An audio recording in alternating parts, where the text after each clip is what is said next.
আসসালামু আলাইকুম। শয়তানের পূজারী এক পরিবার, যে পরিবারের মেয়েদের ভেতরে রয়েছে শয়তানের বাস, যার জন্য বলি হতে হয় পরিবারের ছেলেদের।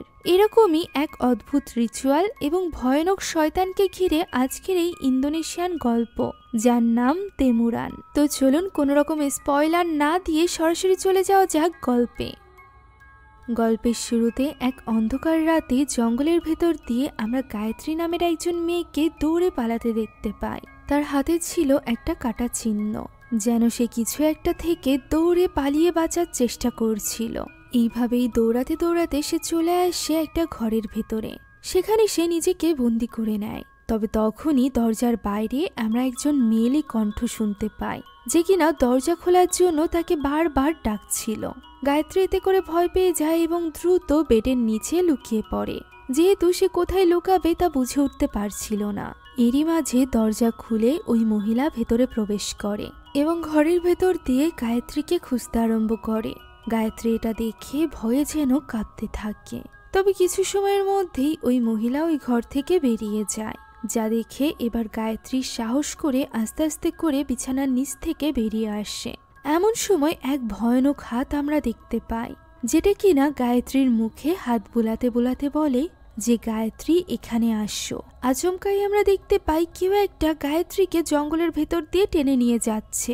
গায়ত্রী চিৎকার করছে, তবে তাকে বাঁচানোর জন্য সেখানে কেউই ছিল না। দৃশ্য পরিবর্তিত হয় এবং এই ঘটনার বহু বছর পরের দৃশ্য আমরা দেখতে পাই, যেখানে আমরা আঙ্গুন নামের একজন লোককে কারোর সাথে দাবা খেলতে দেখতে পাই। দাবা খেলতে থাকা ওই মহিলাটি আঙ্গুনকে বলে যে অনেক টাইম অতিবাহিত হয়ে গিয়েছে, তারা 20 বছর যাবৎ অপেক্ষা করেছে, তাদের হাতে আর কোনো সময় নেই। গায়ত্রী অনেক চেষ্টার পর ফাইনালি তাদের খুঁজে পেয়েছে, এবার তাদের কাজের দিকে এগোতে হবে। যা শুনে আঙ্গুন এবার নিজের পকেট থেকে একটা ছবি বের করে। দৃশ্য চলে যায় দেবী নামের একজন মেয়ের কাছে, যে কিনা মাত্র কাজ শেষ করে বাড়িতে ফিরেছিল। দেবী মূলত তার মা এবং বড় ভাইয়ের সাথে এই বাড়িতে থাকত। দেবীর মা মানসিকভাবে বেশ অসুস্থ ছিল, সে দেবীকে নিয়ে সব সময় চিন্তায় থাকত। আজও বাড়িতে ফিরতে সন্ধ্যা হয়ে যাওয়ায় সে দেবীকে নিয়ে ভীষণ চিন্তিত ছিল। সে তার গলায় তাবিজের মতো কিছু একটা পরিয়ে দেয়, যেটাতে ছিল বিশেষ কিছু পাতা। দেবীর মায়ের মতে এটা দেবীকে রক্ষা করবে। সে এখানে দেবীর ভাই অর্থাৎ সেনার ব্যাপারেও জিজ্ঞাসা করে, তবে দেবী নিজেও জানতো না যে সেনার কেন এত রাত হচ্ছে। সেনা মূলত একজন ড্রাইভার ছিল, যার গাড়ি দাঁড়িয়ে ছিল একটা ফাঁকা স্থানে। তখনই সেনাকে কল দিয়ে দেবী জিজ্ঞাসা করে সে কি করছে। সেনা বলে সে তার বসের সাথে আছে। দেবী বলে যে এত রাত পর্যন্ত সে তার বসের সাথে কি করছে, সে তো জানে তাদের মায়ের মানসিক অবস্থা কেমন। দেবী একা একা তাকে সামলে পারছে না, তার মা তাকে নিয়ে ভীষণ চিন্তা করছে। তখন সেনা রেগে গিয়ে বলে সে কি মজার জন্য এই কাজ করছে, সে তো এক্সট্রা কাজটা নিয়েছেই যাতে করে দেবী এবং তার মাকে ভালো রাখতে পারে। আমরা বুঝতে পারি তাদের আর্থিক অবস্থা বেশ খারাপ ছিল। এখন এই কথা বলার মাঝেই আমরা দেখতে পাই দেবীর মা বাইরে থেকে একটা গাছ তুলে এনেছে। দেবী তাকে সামলানোর জন্য তার কাছে ছুটে যায়। তখন তার মা বলতে থাকে যে তারা এসে গিয়েছে তাদেরকে আলাদা করার জন্য। দেবী বুঝতে পারে তার মা আবারও আজগুবি কথা বলছে, তাই সে তাকে শান্ত করার চেষ্টা করে। অন্যদিকে সেনা গাড়িতে ফিরে গেলে আমরা বুঝতে পারি যে সে তার বসের সাথে নয়, বরং বসের স্ত্রীর সাথে এখানে ছিল। তাদের দুজনের মধ্যে ছিল অবৈধ সম্পর্ক। সেনা মূলত এই কাজটি করত টাকার জন্য। তবে তাদের কথা থেকে আমরা বুঝতে পারি সেনার বস বেশ বড় মাপের কোনো নেতা, তাই তারা যদি ধরা পড়ে যায় তাহলে তাদের নিস্তার নেই। এখন সেনা বাড়ির উদ্দেশ্যে রওনা দেয়। এদিকে আমরা বাড়ির দৃশ্য দেখতে পাই, যেখানে দেবীর ঘুম ভেঙে গিয়েছিল। ঘুম থেকে উঠে সে তার মাকে নিজের পাশে না দেখে বেশ চিন্তিত হয়ে পড়ে।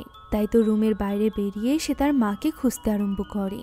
ফোনের লাইট জ্বালিয়ে সে যখন তার মাকে খুঁজছিল, তখনই তার পেছন থেকে আমরা তার মাকে হেঁটে যেতে দেখতে পাই। দেবী দেখতে পাই রান্নাঘরে ওই গাছের পাতা বেশ খানিকটা ছড়িয়ে ছিটিয়ে আছে। এমন সময় সে কিছু আওয়াজ শুনে তার পিছু করতে থাকে, যেখানে সে দেখতে পায় তার মা অনেকগুলো ওই পাতা মুখের মধ্যে পুরে রেখেছে এবং সেগুলো চিবিয়ে খাওয়ার চেষ্টা করছে এবং বলছে যে ওই লোকগুলো আসছে। যা শুনে দেবী তাকে শান্ত করার চেষ্টা করে এবং তাকে ভুলিয়ে ভালিয়ে রুমে নিয়ে যায়। সেখানে সে কোনো মতে তার মাকে ঘুম পাড়িয়ে রুম থেকে বাইরে আসতেই দেখতে পায় তার ভাই ফিরে এসেছে। তবে সেনার মধ্যে বিন্দুমাত্র গিল্টি ফিল ছিল না যে সে এত দেরি করে বাড়িতে এসেছে। তার বোনের একাই তার মাকে সামলাতে হয়, এসব নিয়ে তার কোনো চিন্তাই ছিল না। এই ব্যাপার নিয়ে যখন দেবী তাকে বলার চেষ্টা করে তখন সে জিজ্ঞাসা করে যে এখন সে কি করবে।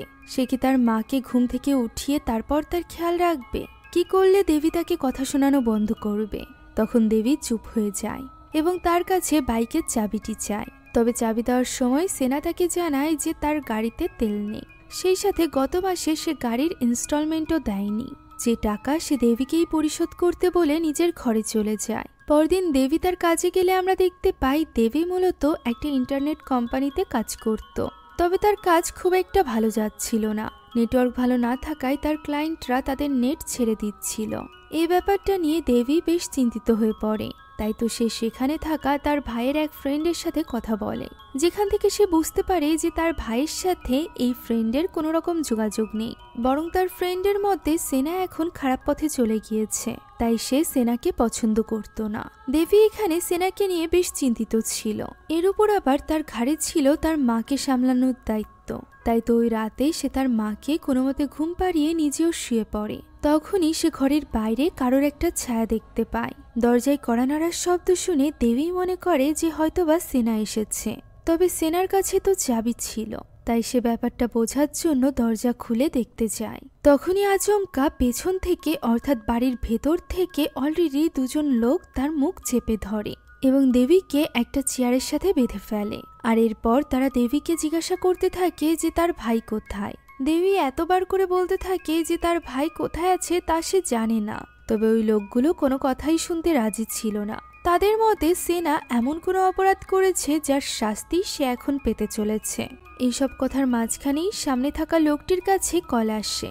এর ফলে সে একটু অমনোযোগী হলে পেছন থেকে দেবীর মা তার মাথার উপর বোতল দিয়ে আঘাত করে। তবে এতে লোকটির কিছুই হয় না, বরং সে দিনই অর্থাৎ দেবীর মাকে মারতে আরম্ভ করে। অসুস্থ মায়ের এই অবস্থা দেখে দেবী বারবার রিকোয়েস্ট করছিল তাকে ছেড়ে দেওয়ার জন্য। তবে ওই লোকটি তো দিনীকে টানতে টানতে ওয়াশরুমের দিকে নিয়ে যায়। সেই সাথে সে যাওয়ার সময় কাউকে একটা কল দিয়ে বলে যে তাদেরকে পাওয়া গিয়েছে। তখন ফোনের অপর প্রান্তের ব্যক্তি তাকে বলে যে সকলকে মেরে ফেলতে। পেছনে থাকা লোকটি দেবীকেও ওই ওয়াশরুমের সামনে নিয়ে আসে এবং তাকে জোর করে নিজের মায়ের মৃত্যু দেখতে। লোকটি প্রথমে বাথটাবে পানি ভরে আর এরপর দিনীর মাথা তার মধ্যে দিয়ে দেয়। সেই সাথে বলতে থাকে যে সে খুবই খারাপ একজন ছেলেকে জন্ম দিয়েছে যে কিনা অন্যের স্ত্রীর সাথে রাত কাটায়। তখনই দিনী নিজেকে বাঁচানোর শেষ চেষ্টায় লোকটির ওপর একটা ছুরি দিয়ে আঘাত করে। ফলে লোকটি আরো বেশি রেগে যায় এবং নিজের কাছে থাকা কাটারিটি বের করে এক কোপে দিনীকে মেরে ফেলে। এরপর সে দিনীর লাশটিকে ওই বাথটাবের মধ্যে ফেলে দেয়। এই সব কিছু জোর করে দেখানো হচ্ছিল দেবীকে, যে কিনা অসহায়ের মতো চিৎকার করছিল নিজের মাকে বাঁচানোর জন্য। তবে লোক দুজন দিনীকে মেরে বাড়ি থেকে বেরিয়ে যায়। আমরা দেখতে পাই পরদিন এই খবর চারিদিকে ছড়িয়ে গিয়েছিল। আর এটা ফোনে নিজের বাড়িতে বসে বসে দেখছিল আনগুন। ওই মহিলাটি এখানে আনগুনকে বলে সে অ্যাড্রেস তাকে দিয়ে দিয়েছে। আনগুন জিজ্ঞাসা করে যে তার মা এই ব্যাপারে জানে কিনা। মহিলাটি জানায় যে হ্যাঁ, তার মা এই ব্যাপারে জানে। দৃশ্য চলে যায় সেনার কাছে, যে কিনা সকলকে বিদায় জানিয়ে বাড়ির ভেতরে প্রবেশ করে, যেখানে অলরেডি দেবী একেবারেই ভেঙে পড়েছিল। সে সেনাকে জিজ্ঞাসা করে যে সে এমন কি করেছে যার জন্য তার মায়ের জীবন দিয়ে দিতে হলো। সে এটাও জানায় যে ওই লোক দুজন তার খোঁজে এসেছিল। সে জানতে চায় সেনা এমন কি অপরাধ করেছে, আর এটা সে সেনার মুখ থেকেই জানতে চায়। তবে সেনা এখানে বারবার বলতে থাকে যে সে নিজেও জানে না যে কেন তার মাকে ওই লোক দুজন খুন করেছে। সেই ব্যাপারে কিছুই জানে না, যদিও দেবী তার কথা একদমই মানতে চায় না। এখন ওই রাতের দৃশ্য আমরা দেখতে পাই, যেখানে দেবী তার মায়ের স্মৃতিতে একদমই মগ্ন ছিল। সে ওই গাছটা নিজের ঘরে এনে রেখেছিল, যার পাতা দেখিয়ে তার মা বলতো যে এই পাতা নাকি দেবীকে রক্ষা করবে। সে এখানে তার মায়ের পুরনো দিনের একটা বক্স বের করে, যার মধ্যে ছিল একটা ক্যাসেট। দিনী গান শুনতে অনেক পছন্দ করত। তারই একটা গান ছেড়ে দেবী ওই বক্সে থাকা সব জিনিসপত্র দেখছিল। সে দেখতে পায় বক্সের ভেতরে তাদের ছবি রয়েছে, যেখানে সে তার ছোটবেলার ছবিতে আঙ্গুনকে দেখতে পায়, যদিও আঙ্গুনকে দেবী চিনত না। এখন বক্সটা আটকে রেখে সে যখন ওই ঘর থেকে যাচ্ছিল তখনই হঠাৎ করে লাইট বন্ধ করার সাথে সাথে বিছানার উপর দিনীকে দেখতে পায়। অন্ধকার এই ঘরে নিজের মাকে দেখে দেবী তো একদমই হতবাক হয়ে যায়। তবে লাইট জ্বালাতেই সেখানে কাউকেই দেখা যায় না। তাই তো দেবী, যাকে এখন থেকে আমরা আয়াত বলে ডাকবো, সে মনে করে হয়তো বা এটা সে ভুল দেখেছে। তাই তো আয়াত সেখান থেকে চলে যায়। পরদিন সকালে বাইকের ইনস্টলমেন্ট না দেওয়ায় ইনস্টলমেন্টের লোকেরা এসে বাইকটি তুলে নিয়ে যায়, যা দেখে সেনা তাদেরকে গালমন্দ করতে থাকে। এমন সময় হঠাৎই সেনার বাড়ির সামনে একটা গাড়ি এসে থামে, যার ভেতর থেকে নেমে আসে আনগুন। আনগুনকে এইভাবে সামনে দেখে সেনা তো একেবারেই হতবাক। আমরা জানতে পারি আনগুন আর কেউ নয়, বরং সেনা এবং আয়াতের বাবা ছিল, যার ব্যাপারে সেনার একটু মনে থাকলেও আয়াতের তো একদমই মনে নেই। কেননা তার জন্মের পরপরই তার বাবা তাদেরকে ছেড়ে দিয়েছিল, যে ব্যাপারটার জন্য আনগুন এখানে তাদের কাছে ক্ষমা চায় এবং জানায় যে সে তার 2 ছেলে মেয়েকে নেওয়ার জন্য এখানে এসেছে। তবে আয়াত তার সাথে যেতে একদমই রাজি ছিল না। সেনা এই ব্যাপারে তাকে বোঝাতে গেলে আয়াত বলে যে যদি সেনা যেতে চায় তাহলে সে যেতে পারে। সেনা প্রক্ষান্তরে জিজ্ঞাসা করে যে সে কি একা থাকতে পারবে। উত্তরে আয়াত বলে যে হ্যাঁ, সে এত বছর একাই তার মায়ের খেয়াল রেখেছে, এখনো সে পারবে। সেনা কখনোই আয়াতের পাশে ছিল না, না ছিল তাদের বাবা আঙ্গুন। একথা বলে সে সেখান থেকে উঠে চলে যায়। তখন সেনা তার বাবা অর্থাৎ আনগুনের কাছে জানতে চায় যে সে এত বছর পর কেন এসেছে। উত্তরে আনগুন বলে যে যাতে করে তারা 3 জন মিলে পুরনো একটা সমস্যার সমাধান করতে পারে। সেনা এখানে তার বাবা মায়ের সাথে তার ছবিটি দেখতে থাকে। ওই দিন রাতে আয়াত ঘুমিয়েছিল। ঘুমের মাঝেই সে হঠাৎ করে বাইরে থেকে কিছু শব্দ শুনতে পায়, যা শুনে সে এগিয়ে যায় রান্নাঘরের দিকে। রান্নাঘরে একটা ট্যাপ ছাড়া ছিল, যেটা অফ করে সে চলে আসতে যাবে এমন সময় সে ওয়াশরুম থেকে একটা ট্যাপ চলার আওয়াজ শুনতে পায়। ফলে সে এগিয়ে যায় ওয়াশরুমের দিকে। দরজা খুলতেই সে দেখতে পায় ওই বাথট্যাপের ভেতর রক্ত পানি এবং ট্যাপ থেকে তখনও পর্যন্ত পানি পড়ছে, যা দেখে আয়াত কিছুই বুঝে উঠতে পারে না এবং এগিয়ে যায় ওই ট্যাবের দিকে। তখনই আচমকা ওই ট্যাবের ভেতরে তার মা চলে আসে, অর্থাৎ দিনী, যা দেখে আয়াত ভয়ে উল্টো দিকে ফিরতেই যাবে তখনই তার মা তার সামনে চলে আসে, যে কিনা আয়াতের মুখে হাত রেখে বলে তাকে সাহায্য করতে। তখনই আচমকা আয়াতের ঘুম ভেঙে যায় তার ভাই সেনার ডাকে, অর্থাৎ সে এতক্ষণ যাবৎ স্বপ্ন দেখছিল। সেনা এখানে তাকে বোঝায় যে এইভাবে বাঁচা সম্ভব নয়। এই বাড়িতে তারা শুধুমাত্র হতাশাই পেয়েছে, তাই তাদের উচিত হবে তাদের বাবার কথা মতো তার সাথে যাওয়া। আয়াত তখনও পর্যন্ত তার বাবার সাথে যেতে চাইছিল না, তবে সেনার এইভাবে বোঝানোতে, সেই সাথে সেনা যেহেতু নিজেই যেতে চাইছিল, তাই আয়াতেরও আর কোনো উপায় ছিল না এই বাড়িতে একা থাকার। তাই তো পরদিনই আঙ্গুন তাদেরকে নিতে আসে। তারা দুজন তাদের বাবার গাড়িতে চড়ে বসে, যেখানে যাওয়ার সময়ও আয়াত তার মায়ের ওই ক্যাসেট থেকেই গান শুনছিল। পথে তারা লক্ষ্য করে যে 2 জন লোক একটা গাছের সাথে ঝুলে আছে। এটা দেখে 2 ভাই বোন একটু বিস্মিত হলেও তাদের বাবা অর্থাৎ আঙ্গুন বিস্মিত হয় না। আমরা দেখতে পাই আঙ্গুনের হাতে কিছু দাগ, যেন সে কারোর সাথে মারামারি করেছে, কিন্তু কার সাথে তা এখনই আমাদেরকে জানানো হয় না। এখন বাবার সাথে আয়াত এবং সেনা গিয়ে পৌঁছায় তাদের বাড়িতে। সেনা ছোটবেলায় 7 বছর পর্যন্ত এই বাড়িতেই থেকেছে, তাই এস্তি তাকে আগে থেকেই চিনত। এস্তি হলো এই বাড়ির, বিশেষ করে তাদের দাদি গায়ত্রীর কেয়ারটেকার। এখন থেকে সে তাদেরও খেয়াল রাখবে। একথা বলে সে এস্তির সাথে তাদেরকে ভেতরে যেতে বলে নিজে কোথাও একটা চলে যায়। এই 20 বছর ধরে অভাবের মধ্য দিয়ে কাটানোর পর তারা দুজন নিজেদের এত বড় বাড়ি দেখে বেশ অবাক হয়ে যাচ্ছিল। এখন সিঁড়ি রুম পর্যন্ত আসতেই তারা দেখতে পায় সেখানে তাদের দাদি গায়ত্রী তাদেরকে ওয়েলকাম জানানোর জন্য দাঁড়িয়ে আছে। সেনা এখানে তার দাদির কাছে এগিয়ে যায় এবং তাকে সম্মান জানায়। তবে আয়াত তো তাকে চিনত না, তাই দাদি নিচেই নেমে আসে এবং আয়াতকে জড়িয়ে ধরে। সে যেন আয়াতকে দেখে ভীষণ খুশি হয়েছিল। আয়াতও এখানে তার দাদির ভালোবাসা পেয়ে বেশ অবাক হয়। এখন এস্তি তাদের দুজনকে উপরে তাদের রুমে নিয়ে যায়, যেখানে সিঁড়িতে যাওয়ার সময় তারা বিশাল আকৃতির একটা পেন্টিং দেখতে পায়। ছবিটি দেখতে বেশ অদ্ভুত ছিল, যেন কোনো একটা কাল্টের পিকচার। তাদের দাদি এখানে তাদেরকে তাদের পূর্ব নারীদের ছবি দেখায়। এই পরিবারটা মূলত নারী প্রধান পরিবার ছিল। যুগের পর যুগ ধরে তাদের পরিবার এবং ব্যবসায় প্রধানই হতো তাদের পরিবারের মেয়েরা। দাদির পর এখন এই সব কিছু যেতে চলেছিল আয়াতের হাতে, যেটা শুনে আয়াত একটু অবাক হয়। এখন ওই রাতে তাদেরকে খুবই মজাদার খাবার সার্ভ করা হয়। সারা জীবন মায়ের সাথে থাকা দুই ভাই বোন অর্থনৈতিকভাবে ভীষণ কষ্ট পেয়েছে, তাই তো এত মজাদার খাবার দেখে তারা দুজনে বুঝে উঠতে পারছিল না যে কেন তারা এতদিন যাবৎ এই সব কিছুর থেকে দূরে ছিল। এখানে তাদের দাদি তাদের দুজনের ব্যাপারেই জানতে চায়। অবাক করা বিষয় হলো তারা সকলে খাবার খেলেও তাদের দাদি খাচ্ছিল না। তাদের দাদি অর্থাৎ গায়ত্রী তাদেরকে উদ্দেশ্য করে বলে যে তারা যেন ঠিকমতো ভাবে খাবার খেয়ে নেয়। কাল সকাল থেকে তাদের বিজনেসের দায়িত্ব নিজেদের কাঁধে নিতে হবে, তাই নিজেদেরকে তারা যেন প্রস্তুত করে নেয়। তখন আয়াত সেখানে একটা অদ্ভুত ছবি দেখতে পায়, যেখানে শুধুমাত্র গরুদের ছবি আঁকা ছিল।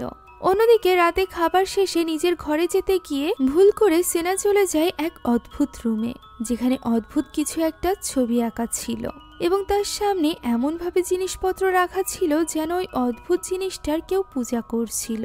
তবে এর থেকেও বেশি অদ্ভুত ছিল সেখানে থাকা একটা বোর্ড, যার উপর এই পরিবারেরই বিভিন্ন সদস্যের ছবি লাগানো ছিল।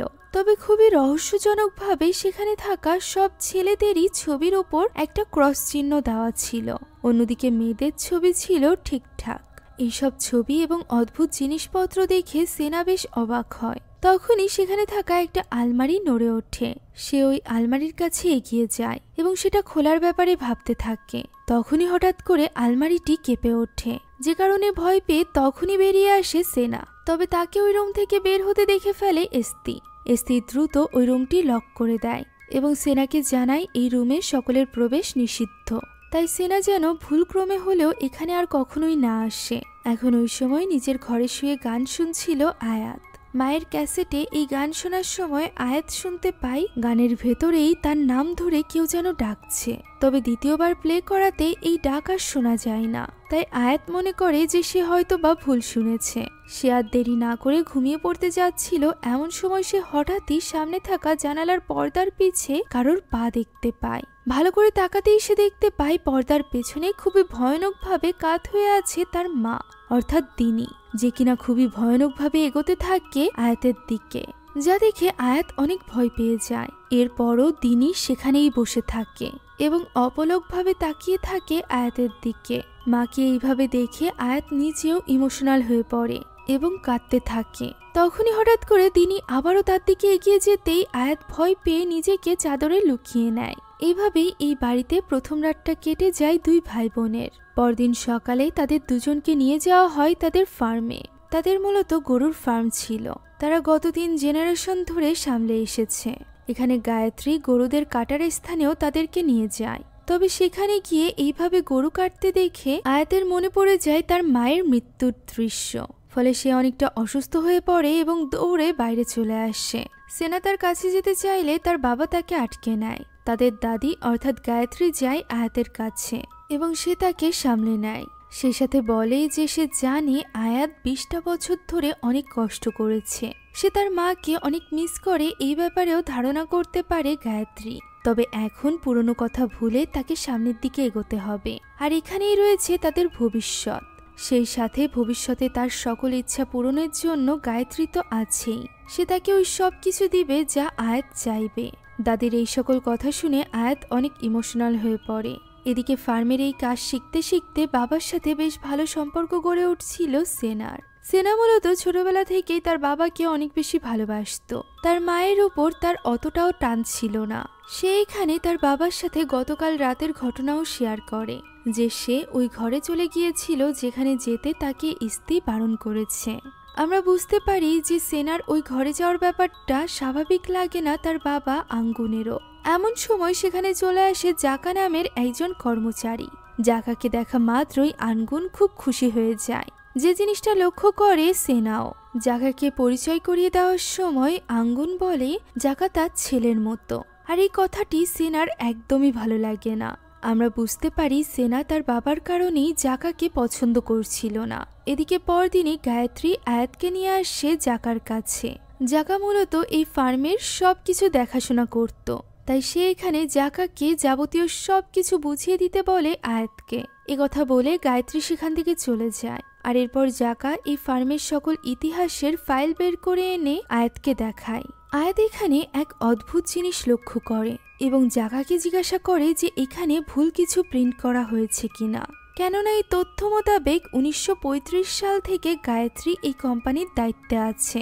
সেই হিসাবে 20 বছর বয়সেও যদি গায়ত্রী এই ফার্মের ভার নিজের কাঁধে নেয়, এর মানে গায়ত্রীর বয়স 100 বছরের উপরে। কিন্তু এটা কিভাবে সম্ভব? তাকে দেখে তো এমনটি মনে হয় না। জাকা বলে এই ফাইলে থাকা সকল ইনফরমেশন ঠিক আছে, তবে এর বাইরে সে আর কিছুই জানে না। ওই সময় আমরা ফার্মে এস্তিকে দেখতে পাই, যে কিনা বাকি কর্মচারীর কাছ থেকে জানতে পারে যে ফার্মের অবস্থা বেশ ভালো আছে। 2018 সাল থেকে এই ফার্মের অবস্থা বেশ খারাপ দিকে চলে গিয়েছিল। গরুরা আপনা আপনি বিনা কারণে মারা যাচ্ছিল, তবে আয়াত এবং সেনা আসার পর থেকেই কোনো গরু মারা যায়নি। ফার্মের অবস্থা বেশ ভালোর দিকে যাচ্ছে। এই খবর রাতের বেলা এস্তি গায়ত্রীকে জানাচ্ছিল। তখন কফি খাওয়ার জন্য সেখানে আসে সেনা, যে কিনা বাইরে থেকে তাদের কথা শুনতে থাকে, যেখানে গায়ত্রী নিজের অসুস্থতার ব্যাপারে বলছিল। এস্তি বলে 2 ভাই বোনের ফিরে আসা তাদের ফার্মের জন্য ভালো হলেও গায়ত্রীর শরীরের জন্য একদমই ভালো না। তারা আসাতেই সে অসুস্থ হয়ে পড়েছে, তাই তাদের কাজের স্পিড বাড়াতে হবে। তবে গায়ত্রী বলে যে তাদের দুজনকে আরেকটু সময় দেওয়া উচিত। এমন সময় বাইরে থেকে আওয়াজ হয়, যা শুনে এস্তি চলে যায় চেক করতে। তবে তার আগেই সেনা লুকিয়ে পড়েছিল, যে কারণে এস্তি তাকে দেখতে পায় না। ওই সময় নিজের ঘরে বসে আয়াত তাদের ফার্মের ব্যাপারে ইন্টারনেটে সার্চ করছিল এবং জানার চেষ্টা করছিল গায়ত্রীর ব্যাপারে। তবে তখনই সেখানে চলে আসে সেনা এবং তাকে জিজ্ঞাসা করে যে সে কি জানে যে তাদের দাদি অসুস্থ। উত্তরে আয়াত বলে সে জানতে পেরেছে তাদের দাদি অনেক বৃদ্ধা, তাই তার অসুস্থ হওয়া খুবই স্বাভাবিক ব্যাপার। সেনা যা যা শুনেছিল সবকিছুই সে আয়াতকে বলে। তবে আয়াতের কাছে সবকিছুই স্বাভাবিক বলে মনে হয়। তার মনে হচ্ছিল এস্তি হয়তোবা তাদের সম্পদের কথা বলছে, যে তাদের 2 ভাই বোনের ঘাড়ে সম্পদের সব দায়িত্ব দিয়ে দেওয়ার কথা। তাই তো আয়াতের সাথে কথা বলে সেনার কাছেও কোনো কিছু অস্বাভাবিক বলে মনে হয় না। এ কারণেই সে ঘর থেকে বেরিয়ে বাইরে গিয়ে সিগারেট খেতে থাকে। তখনই সে দেখতে পায় বাইরে তার বাবা গোপনে জাকার সাথে দেখা করছে, যেখানে জাকা তার জন্য ওই বিশেষ গাছের পাতা নিয়ে এসেছিল, যে পাতা তাদেরকে রক্ষা করবে বলে তার মা দাবি করত। তাই তো জাকা এবং আঙ্গুনকে গোপনে এই কাজ করতে দেখে সেনা একটু অবাক হয়। অন্যদিকে আমরা আয়াতকে দেখতে পাই, যে কিনা কফি খাওয়ার জন্য বাইরে বের হয়েছিল। তখনই সে কিছুটা দূরে ভেজা পায়ে হাঁটার আওয়াজ শুনতে পায় এবং সেদিকে এগিয়ে যায়, যেখানে সে আবারও তার মায়ের আত্মা অর্থাৎ দিনীর আত্মাকে দেখতে পায়, যে কিনা ভয়ানকভাবে তার দিকে এগিয়ে আসছিল। এই দৃশ্য দেখে আয়াত অনেক বেশি ভয় পেয়ে যায়, তবে কোনো রকম রিয়াক্ট না করে সে উল্টো দিকে যেতে শুরু করে। তবে তার মনে হয় ওই ভেজা পায়ে চলার আওয়াজ আরো বেড়ে গিয়েছে, তাই তো সে আচমকা পেছনে ঘুরে তাকাতেই ভয় পেয়ে যায়, কেননা সেখানে দাঁড়িয়ে ছিল এস্তি। এস্তি জানতে চায় এত রাতে সে কেন ঘর থেকে বেরিয়েছে। আয়াত এই ঘটনায় এতটা ভয় পেয়ে গিয়েছিল যে সে কিছুই বলতে পারছিল না। তখন এস্তি তাকে বলে যে পরবর্তীতে তার কোনো কিছুর প্রয়োজন হলে সে যেন এস্তিকে বলে। এ কথা শুনে আয়াত চলে যাচ্ছিল, তবে তার আগে সে এস্তিকে জিজ্ঞাসা করে যে আজ সে কোম্পানির ফাইল থেকে জেনেছে গায়ত্রী 1935 সাল থেকে এই কোম্পানি সামলাচ্ছে। এর মানে তার বয়স 100 বছরের উপর। এই তথ্য কি সঠিক? একথা শুনে এস্তি তাকে প্রশ্ন করে যে তাকে কোম্পানির ফাইল কে দেখিয়েছে। উত্তরে আয়াত জানায় জাকা, যা শুনে এস্তি খুব অদ্ভুতভাবে তার দিকে এগিয়ে আসে এবং তাকে বলে এই কোম্পানির অনেকেই তাদেরকে নিয়ে হিংসা করে, তাদের অর্থাৎ গায়ত্রীকে নিয়ে। তাই এর পরবর্তীতে আয়াতের মনে যদি কোনো রকম প্রশ্ন জাগে তাহলে সে যেন সরাসরি গায়ত্রীর সাথে যোগাযোগ করে এবং তার কাছ থেকেই সকল প্রশ্নের উত্তর জেনে নেয়। তার এই ব্যবহার আয়াতের কাছে বেশ অদ্ভুত লাগে। এদিকে পরদিন সকালেই এস্তি চলে যায় গায়ত্রীর সাথে কথা বলতে। সে গায়ত্রীকে বলে যে তাদের এখন আর হাতে সময় নেই। অলরেডি জাকা এবং আঙ্গুন তাদের প্ল্যানে কাজ শুরু করে দিয়েছে, যে কারণে বাচ্চাদেরও তাদের উপর সন্দেহ শুরু হয়েছে। এই কথা শুনে গায়ত্রী বলে তাকে 2 দিন সময় দিতে। এখন ওই দিন আমরা ফার্মের দৃশ্য দেখতে পাই, যেখানে সেনা গিয়েছিল জাকার রুমে। সে প্রথমে তো জাকার সাথে বেশ ভালোভাবে কথা বলে, আর এরপর রাতের বেলা তার বাড়িতে আসা নিয়ে সে তাকে খোঁচা মেরে কথা বলে, যা শুনে জাকাও এখানে চুপ থাকে না। সেও এখানে সেনাকে খোঁচা মেরে কথা বলে যে সেনার বাবার সাথে অর্থাৎ আঙ্গুনের সাথে তার এই মাত্রই দেখা হয়েছে 7 বছর বয়সে তাকে ছেড়ে দেওয়ার পর। এই কথাটা সেনার গায়ে ভীষণভাবে লাগে, তাই সে আর এক মুহূর্তও দাঁড়ায় না, রাগের মাথায় সেখান থেকে উঠে চলে যায়। জাকাও বুঝতে পারে যে সেনা তাকে নিয়ে ভীষণভাবে ঈর্ষান্বিত এবং সে রাগের মাথায় একটা ভুল করে ফেলেছে। তাই সে জিনিসটা ঠিক করার চেষ্টা করে, তবে সেনা তো কোনো কথা না শুনেই সেখান থেকে উঠে চলে যায়। তখনই সেখানে ফার্মের একজন কর্মচারী আসে, যার কাছ থেকে জাকা জানতে পারে যে গায়ত্রীর নাতি নাতনি ফিরে আসার কারণে সে পুরো ফার্মে একদিন ছুটির ব্যবস্থা করেছে। যেটা জানার পর জাকা তখনই আনগুনকে কল দেয় এবং তাকে এই ব্যাপারে জানায়। সেই সাথে এটাও জানায় যে গায়ত্রীরা সামনের দিকে এগোনো শুরু করেছে, তাদেরও আর দেরি করা ঠিক হবে না। আমরা বুঝতে পারি এখানে দুটো টিম ছিল, গায়ত্রী এবং এস্তি, জাকা এবং আঙ্গুন। তারা দুজন একে অপরের বিরুদ্ধে কাজ করছিল, কিন্তু কিসের জন্য এটা আমরা আস্তে আস্তে জানতে পারবো। আপাতত সেনা যখন বাড়ি ফিরে যাচ্ছিল তখন আনগুন তার কাছে আসে এবং তাকে একটা গাড়ির চাবি দেয়।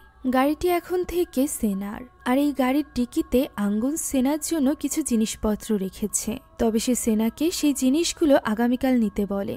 সেনা লক্ষ্য করে এই চাবির সাথে ছিল একটা ছুরি। তখন আঙ্গুন তাকে বলে যে সেনাকে তার জন্য একটা প্রমিস করতে হবে, যে প্রমিস সেনা যেন কোনো মতেই না ভাঙে। সেনা এটা শুনে একটু অবাক হয়। এরপর আঙ্গুন তাকে সামনের দিকে নিয়ে যায় ওই প্রমিসের ব্যাপারে কথা বলতে। আপাতত এই প্রমিসটি কি ছিল তা আমাদেরকে জানানো হয় না। দৃশ্য চলে যায় খাবার টেবিলে।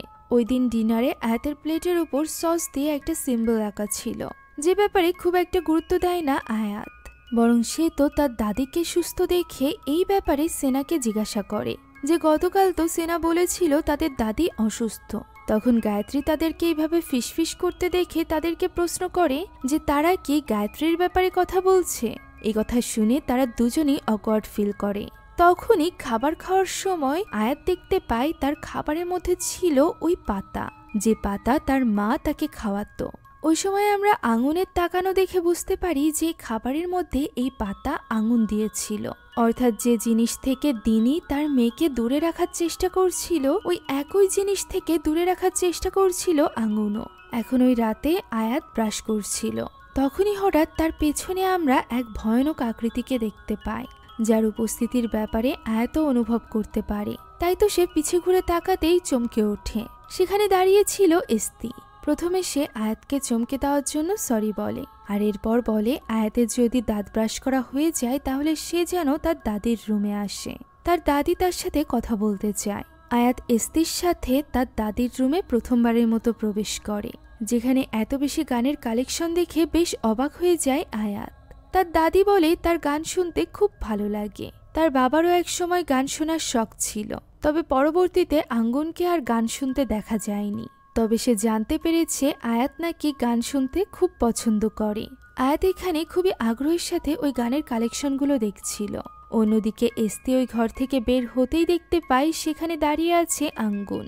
আঙ্গুন তাকে আবারও দাবা খেলার জন্য ইনভাইট করে। আমরা বুঝতে পারি মুভির শুরুর দিকে আমরা আঙ্গুনকে এস্তির সাথেই দাবা খেলতে দেখেছিলাম। তারা এখানে দাবা খেলা শুরু করে। অন্যদিকে গায়ত্রী এবং আয়াত তাদের কথা চালিয়ে যায়, যেখানে গায়ত্রীর কাছে থাকা একটা অ্যালবাম দেখে আয়াত বেশ অবাক হয়ে যায়। এই সেম গান ক্যাসেট আকারে তার মায়ের কাছে ছিল। তবে অবাক করা বিষয় হলো গায়ত্রী তো এটাও জানতো যে এই গান শুনতে শুনতেই প্রতি রাতে আয়াত ঘুম পড়ে। সে বলে ওই ক্যাসেটটি সেই নাকি আয়াতের মা অর্থাৎ দিনিকে গিফট করেছিল। গায়ত্রী এবং দিনি একসাথে সময় কাটাতে বেশ পছন্দ করত। তারা একসাথে অনেক সময় গানও শুনত। মায়ের ব্যাপারে কথা ওঠায় আয়াত অনেক বেশি ইমোশনাল হয়ে পড়ে। সে বলে সে তার মাকে অনেক বেশি মিস করে। তখন গায়ত্রী খুব অদ্ভুত কিছু কথা বলে, যে মৃত্যু সবসময় মানুষদেরকে আলাদা করে দেয় না, বরং কিছু সময়ের জন্য দূরে সরিয়ে রাখে। আর আপনজনদের সাথে দেখা করতে গেলে শুধুমাত্র কিছুটা কষ্ট করতে হয়, যার মানে কোনো কিছুই বুঝতে পারে না আয়াত। এই ব্যাপারে জিজ্ঞাসা করলে তার দাদি বলে সে এমনি উল্টোপাল্টা কথা বলে, তাই আয়াত যেন এই ব্যাপারে খুব একটা না ভাবে। এই বলে সে কথা ঘুরিয়ে দেয় এবং আয়াতকে বলে তার মায়ের এবং গায়ত্রীর পছন্দের অনেক মিল আছে। একথা বলে সে মিউজিক চালিয়ে দেয় এবং আয়াতকে বলে তার সাথে ডান্স করতে। আয়াত জানায় সে নাচতে পারে না। তখন তার দাদি অর্থাৎ গায়ত্রী বলে যে সে তাকে ডান্স শিখিয়ে দিবে। দুজনে এখানে বেশ মজার সময় কাটাতে থাকে। অন্যদিকে দাবা খেলার সময় আঙ্গুন এস্তিকে প্রশ্ন করে যে তার পরবর্তী পরিকল্পনা কি। উত্তরে এস্তি বলে সে শুধুমাত্র তার মাস্টারকে রক্ষা করতে চায়। সাথে সাথে আঙ্গুন প্রশ্ন করে যে আর এতে যদি সে ফেল করে অর্থাৎ বিফল হয়। এস্তে এই কথার কোনো উত্তর দেয় না। অন্যদিকে আমরা দেখতে পাই সেনাকে, যে কিনা হালকা পাতলা খাবার খাওয়ার জন্য রুমের বাইরে বেরিয়েছিল। তখনই সে ওই রুমটার কাছে যায়, যে রুমটার ভেতরে সে সেদিন ওই অদ্ভুত জিনিসগুলো দেখেছিল। এমন সময় হঠাৎই সে নিচে থেকে কিছু আওয়াজ শুনতে পায়, যা দেখার জন্য সে এগিয়ে আসলে দেখতে পাই একটা মাস্ক পরা লোক তাদের বাড়ি থেকে বের হচ্ছে, যা দেখে সেনা তার পিছু করতে শুরু করে। তবে সে তাকে ধরতে পারে না। লোকটি পালিয়ে বাড়ি থেকে বেরিয়ে যায়। এরই মাঝে আমরা দেখতে পাই এস্তি এবং আঙ্গুনের গেমও শেষ হয়ে গিয়েছিল, আর এই গেমে আঙ্গুন হেরে গিয়েছিল।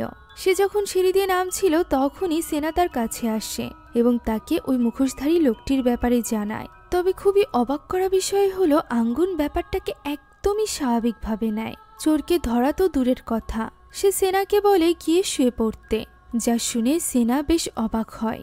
অন্যদিকে নাচতে নাচতে হঠাৎ করেই অসুস্থ হয়ে পড়ে গায়ত্রী।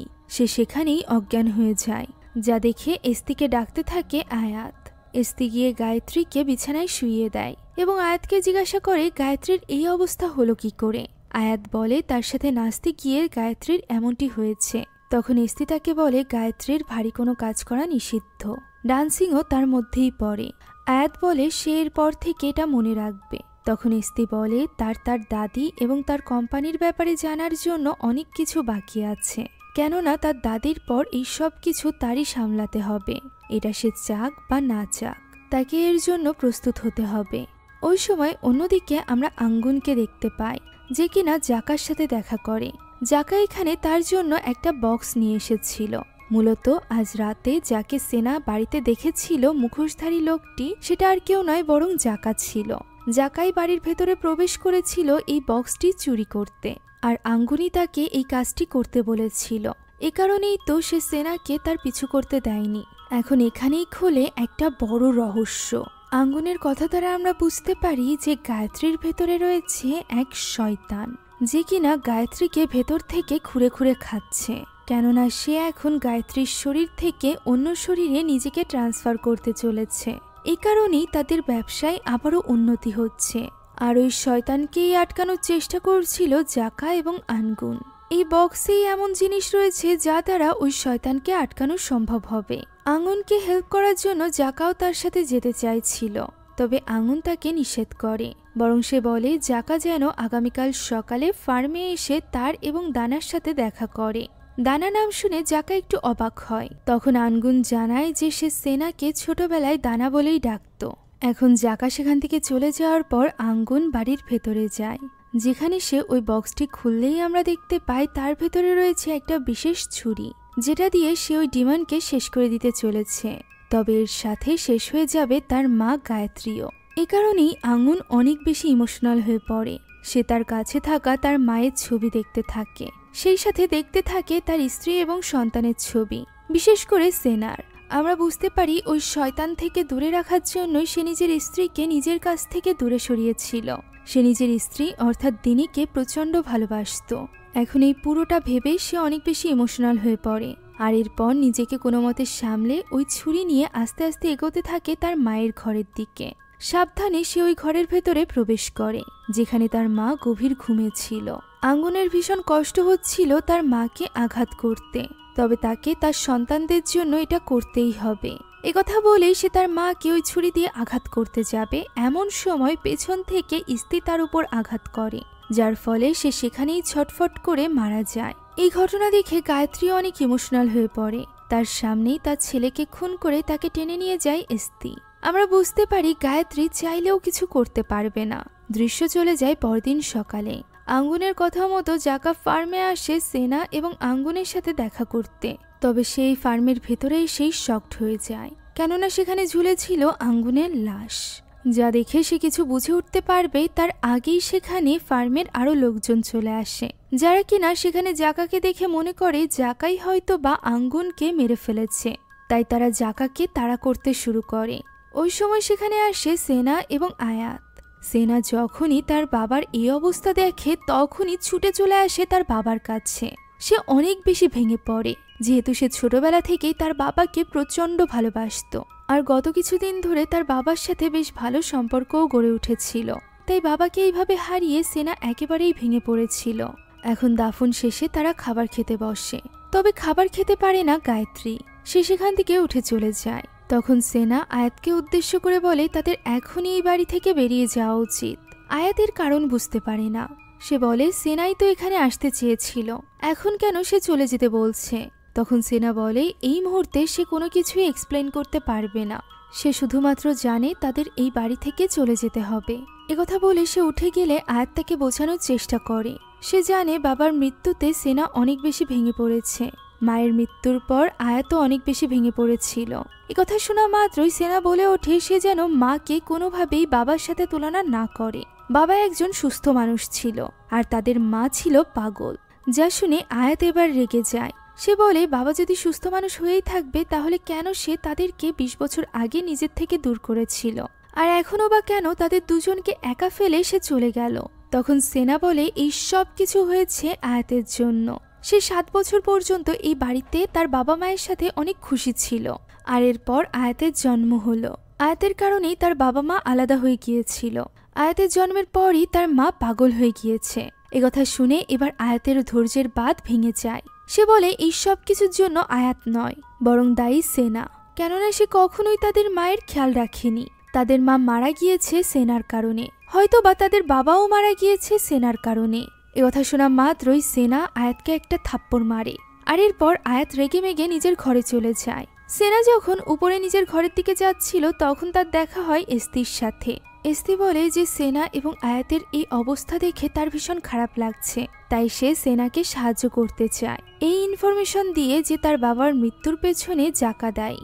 এমনিতেই জাকাকে পছন্দ করতো না সেনা, এর উপর আবার এই কথা শুনে তার মাথা আরো বেশি খারাপ হয়ে যায়। তখনই জাকা সেনাকে মেসেজ দেয় যে রাতের অন্ধকারে গোপনে তার সাথে দেখা করতে, সে যেন একা আসে। অন্যদিকে ওই সময় আমরা আয়াতকে দেখতে পাই যে কিনা ঘরে বসে তার মায়ের কথা ভেবে কাঁদছিল। তখনই হঠাৎ করে সে সোফার উপর তার মাকে বসা দেখতে পায়। সে গিয়ে তার মায়ের কোলের উপর শুয়ে পড়ে, তবে ক্যামেরা অ্যাঙ্গেল চেঞ্জ হতেই আমরা দেখতে পাই এটা তো তার মা নয়, বরং ছিল ওই শয়তান, যে কিনা আয়াতের মায়ের রূপে তার কাছে এসে তাকে ইমোশনাল করছিল। সে আয়াতকে প্রশ্ন করে যে সে তার মাকে পাওয়ার জন্য কি কি করতে পারে। আয়াত বলে সে তার মাকে কাছে পাওয়ার জন্য যে কোনো কিছু করতে প্রস্তুত। আমরা বুঝতে পারি এই শয়তানের উদ্দেশ্য খুব একটা ভালো নয়। উদ্দেশ্য তো সেনারও ভালো ছিল না, যে কিনা গিয়েছিল জাকার সাথে দেখা করতে। এখানে জাকা চাইছিল তাকে সবকিছু খুলে বলতে, তবে সে তো জাকাকে কোনো কিছু বলার সুযোগই দেয় না, বরং তাকে দেওয়া ওই গাড়ির চাবিটিতে যে ছুরিটি ছিল সেটা সে বের করে নেয়, যা দেখে জাকা তাকে বোঝানোর চেষ্টা করে যে আয়াতের কারণেই এই সব কিছু হচ্ছে। তবে সেনা তো স্ত্রীর কথা মতো এটা বিশ্বাস করতে শুরু করেছিল যে জাকাই এই সব কিছুর পেছনে দায়ী। সেই সম্পত্তির লোভে তার বাবাকে খুন করেছে, তাই সে কোনো কথা না শুনে জাকার উপর ওই ছুরি দিয়ে হামলা করে। জাকা যখন বুঝতে পারে যে সেনা কোনো কিছু শুনবে না তখন সে দৌড়ে পালানোর চেষ্টা করে, তবে সেনা তাকে পালানোর সুযোগও দেয় না, তার উপর ঝাঁপিয়ে পড়ে এবং তার গলা চেপে ধরে তাকে বলতে থাকে এই সব কিছুর জন্য সে দায়ী, তার জন্যই তার বাবার মৃত্যু হয়েছে, জাকার জন্যই আয়াতের মধ্যে এই পরিবর্তন এসেছে। সে হয়তোবা তার বাবার মতো করে তার বোনকেও হাতিয়ে নেওয়ার চেষ্টা করছে। জাকা এখানে অনেক কষ্টে সেনাকে দানা বলে ডাকে, যা শুনে সেনা এবার অবাক হয়ে যায়, কেননা একমাত্র তার বাবাই তাকে দানা বলে ডাকতো। জাকা বলে সে যেন গাড়ির পেছনে রাখা ওই বক্সটি দেখে। এটুকু বলেই জাকা সেখানেই মারা যায়। সেনা বুঝতে পারে যে সে কত বড় ভুল করে ফেলেছে রাগের মাথায়। তার আগেই তার বাবার কথা মতো ওই বক্সটি দেখে নেওয়া দরকার ছিল, তবে সে রাগের মাথায় জাকার কোনো কথা না শুনে বরং জাকাকে মেরেই ফেলেছে। এখন সবটা জানার উদ্দেশ্যে সে ওই চাবি নিয়ে ওই গাড়ির কাছে চলে যায়। অন্যদিকে নিজের ঘরে বসে কান্নাকাটি করছিল আয়াত, মাকে ভীষণ মিস করছিল সে। এমন সময় সেখানে তার দাদি গায়ত্রী আসে। আয়াত এখানে এত বেশি ইমোশনাল হয়ে পড়েছিল যে সে গায়ত্রীকে বলে যে তার মনে হচ্ছে সে যেন পাগল হয়ে যাচ্ছে, সে তার মাকে অনেক বেশি মিস করে, এই কারণেই সে তার মাকে সব জায়গায় দেখতে শুরু করেছে। এ কথা শুনে তার দাদি বলে সে পাগল হয়নি, বরং তার মা তো তার আশেপাশেই আছে, সে কি তার মায়ের সাথে দেখা করতে চায়। এ কথা শুনে আয়াত অনেক বেশি উৎসুক হয়ে পড়ে এবং বলে সে তার মায়ের সাথে থাকার জন্য যে কোনো কিছু করতে পারে। দৃশ্য চলে যায় সেনার কাছে, যে কিনা পৌঁছে গিয়েছিল ওই গাড়ির কাছে। সেখানে গাড়ির পেছনে থাকা একটা বক্সের ভেতরে সে একটা বই পায়, যে বইতে কিছু পেজ মার্ক করা ছিল, সেই সাথে একটা নোট লেখা ছিল। এই নোটটি লিখেছিল আঙ্গুন। সে এখানে ওই জুজুবা গাছের পাতার ব্যাপারে লিখেছিল যে এটা নিয়মিত তার স্ত্রী এবং তার মেয়েকে খাওয়াতে হবে, যাতে করে তাদের শরীরে ওই ডিমন প্রবেশ করতে না পারে। সেই সাথে এস্তি হলো বছরের পর বছর ধরে ওই ডিমনের রক্ষক হিসাবে কাজ করছে, অর্থাৎ সেও কোনো সাধারণ মানুষ নয়। এর পাশাপাশি সে আরও একটা কথা লিখেছিল, আর সেটা হলো মেয়ে সন্তানের ভেতরে ওই শয়তান প্রবেশ করবে এবং ছেলে সন্তানকে দেওয়া হবে বলি। আর এটা পড়া মাত্রই সেনা সবকিছু বুঝে যায়। কেন তাদের ফ্যামিলি ট্রিতে সবগুলো ছেলের মুখের উপর ক্রস দেওয়া ছিল, কেন তাদের পরিবারে মেয়েরাই হলো প্রধান, কেননা যুগের পর যুগ ধরে তাদের ফ্যামিলিতে এই শয়তান একজনের শরীর থেকে অন্যজনের শরীরে ট্রান্সফার হয়ে এসেছে, এক মেয়ের শরীর থেকে অন্য মেয়ের শরীরে, এবং ছেলে সন্তানকে দেওয়া হতো বলি। মুভির শুরুতে গায়ত্রীর মধ্যে এই শয়তানকে প্রবেশ করানো হয়েছিল, তবে তার কোনো মেয়ে হয়নি, যে কারণে এই শয়তান তার মেয়ের শরীরে যেতে পারেনি। বাধ্য হয়ে বয়স বাড়ার পরও গায়ত্রীর শরীরেই তাকে থাকতে হয়েছিল। আর কোনো বোন ছিল না বলেই বেঁচে গিয়েছিল আঙ্গুন। এরপর আঙ্গুনের যখন ছেলে হয় তখন সে ভীষণ খুশি ছিল যে তার কোনো মেয়ে হয়নি। এ কারণেই 7 বছর পর্যন্ত তারা নিশ্চিন্তে ভালোভাবে দিন কাটিয়েছে। তবে 7 বছর পর তাদের ঘর আলো করে জন্ম হয় আয়াতের। আর এরপর থেকেই আঙ্গুন এবং দিনই ভয় পেতে শুরু করে যে নিশ্চয়ই এবার ওই শয়তান আয়াতের শরীরে প্রবেশ করবে, সেই সাথে বলি দিবে সেনার। এর মানে তাদের বাবা মা এমনি এমনি আলাদা হয়নি বা আয়াতের কারণেও আলাদা হয়নি, বরং তারা সেনাকে বাঁচানোর জন্যই আলাদা হয়েছিল, যাতে করে সেনা এবং আয়াতকে গোপনে তার মা বড় করতে পারে। তবে 20 বছরের মধ্যেই এস্তি এবং গায়ত্রী তাদের ব্যাপারে জেনে যায় এবং তারাই মূলত দিনীকে খুন করার জন্য ওই দুজন লোককে পাঠিয়েছিল, যাতে করে দিনী মারা যাওয়ার পর দুই ছেলে মেয়েকে বাধ্য হয়ে তাদের বাবার সাথে বাড়িতে ফিরে আসতে হয়। এমনটিই হয়েছে। এছাড়া শয়তান হওয়ার কারণে আঙ্গুনরা সরাসরি কখনো তাদের বিরুদ্ধে যেতে পারেনি। আঙ্গুন এই নোটে সে যে তার মাকে মারতে যাচ্ছে এই ব্যাপারেও লিখে রেখেছিল, যা দেখে সেনা এটাও বুঝে যায় যে তার বাবার মৃত্যু কেন হয়েছে। তাই তো সে দ্রুত চলে যায় তার বোনকে বাঁচাতে। এদিকে আয়াতকে ভুলিয়ে ভালিয়ে তার দাদি তো রিচুয়াল শুরু করে দিয়েছিল। সে এখানে বলে তার মায়ের সাথে দেখা করার জন্য আয়াতকে নিজের হাত কাটতে হবে। এই কথা বলে গায়ত্রী নিজের হাতে একটা কাট বসায়। এরপর আয়াতও নিজের হাতটা কেটে নেয়। এরপর গায়ত্রী নিজের হাতের রক্ত আয়াতের হাতের রক্তের সাথে মেশায় এবং আয়াতকে বলে যে এবার সে তার মাকে দেখতে পাবে। এদিকে যতক্ষণে সেনা তাদের কাছে পৌঁছায় ততক্ষণে অর্ধেক রিচুয়াল সম্পন্ন হয়ে গিয়েছিল। আয়াতের পুরোপুরি হুঁশ ছিল না, সে মাটিতে পড়েছিল। তার আশেপাশে পড়েছিল কাঁচা মাংস, সেই সাথে রক্ত, যার উপর বেয়ে বেড়াচ্ছিল নোংরা পোকা। সেনা এখানে বোনকে বাঁচানোর জন্য দ্রুত আয়াতকে কোনো মতে ধরে নিচে নিয়ে যায়, যদিও আয়াত তখনও উল্টোপাল্টা কথা বলছিল। সেনা কেন মরে না, সেনার জন্যই তার মা মারা গিয়েছে, সে তার মাকে দেখতে চায়, মায়ের সাথে থাকতে চায়, এই সব কিছু। এরপরও সেনা কোনো মতে তার বোনকে নিয়ে গাড়ি পর্যন্ত পৌঁছে যায় ঠিকই, তবে সে তার গাড়ির চাবি উপরে কোথাও ফেলে রেখে এসেছিল। তখনই তার দিকে চাবি তুলে দেয় এস্তি এবং সাথে সাথে তাকে আঘাত করে অজ্ঞান করে ফেলে। আর এরপর আমরা দেখতে পাই জঙ্গলের ভেতরে এক রিচুয়ালের দৃশ্য, যেখানে এস্তি আয়াতের কাছে আসে এবং তাকে বলে যে সে আয়াতকে প্রমিস করেছিল যে তাকে তার মায়ের কাছে পাঠাবে। এবার তার প্রমিস রাখার সময়। আয়াতের মানে বুঝতে পারে না। এস্তি ওই বিশেষ ছুরি হাতে এগিয়ে যায় সামনে বেঁধে রাখা সেনার কাছে। আয়াতের সামনেই তার ভাইয়ের গলা কেটে তাকে খুব নির্মমভাবে হত্যা করা হয় এবং সেই সাথে তার রক্ত একটা গ্লাসে পুড়ে নেওয়া হয়। আয়াত এই দৃশ্য দেখে একদমই চমকে যায়। এস্তি এরপর ওই গ্লাস ভরা রক্ত নিয়ে গিয়ে আয়াতকে জোর করে খাইয়ে দেয়। আর এরপর সে তার রিচুয়াল শুরু করে। সামনে অনেকেই মিলে ঘিরে রেখেছিল গায়ত্রীকে। তার ভেতরে থাকা শয়তান লারাসকে আহ্বান জানাতে থাকে এস্তি। মুহূর্তের মধ্যে আয়াত দেখতে পায় সেখানে গায়ত্রী নয়, বরং দাঁড়িয়ে আছে তার মা দিনী। মাকে দেখে আয়াত আবারও ব্যাকুল হয়ে পড়ে এবং হাত বাড়িয়ে সে তার মাকে ডাকতে থাকে। মুহূর্তের মধ্যে তার মা তার দিকে এগোতে থাকে এবং পরিণত হতে থাকে ওই শয়তান লারাসে, যা দেখে আয়াত এবার ভয়ে চিৎকার করতে আরম্ভ করে। তবে তখনই ধোঁয়া আকারে ওই শয়তান লারাস প্রবেশ করে আয়াতের ভেতরে। আর এরই সাথে শেষ হয়ে যায় আজকের এই গল্পটি। অর্থাৎ এই গল্পে শেষমেশ শয়তানেরই জয় হয়েছিল। আয়াত এবং তার ভাই সেনাকে যতই চেষ্টা করুক না কেন তার বাবা মা বাঁচাতে পারেনি। তারাও শিকার হয়েছে তাদের পরিবারের বাকি ছেলে মেয়েদের মতো করে। আপনাদের কাছে এই ভয়ানক স্যাড স্টোরিটি কেমন লাগলো তা কমেন্টে জানাতে ভুলবেন না।